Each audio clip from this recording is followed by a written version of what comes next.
Alright, y'all, we're making 3-meat Cowboy Mac. We're starting with 1 sliced up smoked sausage, and then we're going to put half of this pound of cooked up, crumbled up bacon. We're going to save the other half for the end of the recipe. Once we got that in there, we're also going to put in 1 pound of ground beef already cooked up, hence the 3-meat title. But we're just getting started, y'all. I think this one's going to go down in the Hall of Fame. Once you got all your meat in there, we're throwing in 1 diced up yellow onion and 1 can of Rotel. To get a little more tomato-y in there, we're also going to put 1 can of tomato sauce with all of that. And also half a cup of barbecue sauce. You can do whatever barbecue sauce you prefer. Half a cup is about what I got left in this bottle, so I'm just going to empty out this whole thing. This is the Kansas City barbecue sauce from Trader Joe's, but like I said, you can do whatever you want. Once you got your barbecue sauce, for a little more flavor, you know cowboys love flavor, we're going to put some Worcestershire sauce in there. And finally, we're going to go in with our seasonings. We're going to do about a teaspoon worth of garlic powder. Y'all can do that. I'm going to do a little bit more, but y'all could probably get by with about a teaspoon worth. Teaspoon of smoked paprika. We do about a half teaspoon of black pepper. I'm going to do a little more actually, but y'all can do half if you want. Once you got your pepper in there, finally we're going to do 1 tablespoon of brown sugar. And to top it all off, we're going to put half a cup of beef broth on all that.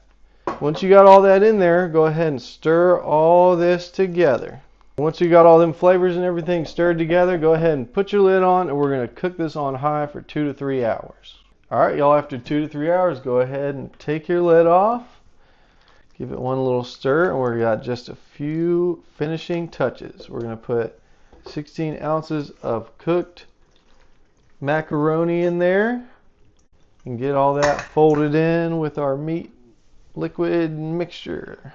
And once you've started getting the macaroni folded in there, we're also going to put 2 cups of cheddar cheese. I like doing the cheddar after the macaroni's in there so it can kind of melt with the macaroni and start a little cheese pull in there. And once you got the cheese nice and melted in there, finally we're going to take that bacon that we had set aside from earlier, so about half of that pound of bacon that I cut, and we're just going to put it right on top. You'll do this once you're ready to serve it up. And there we go, folks. Let's dig in and give this thing a try.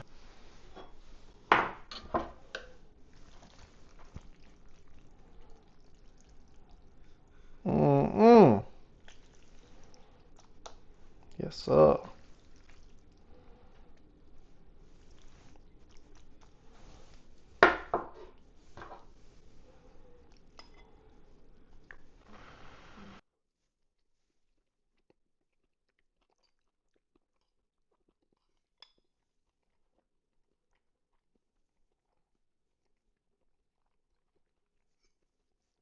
Y'all, I'm not just saying this.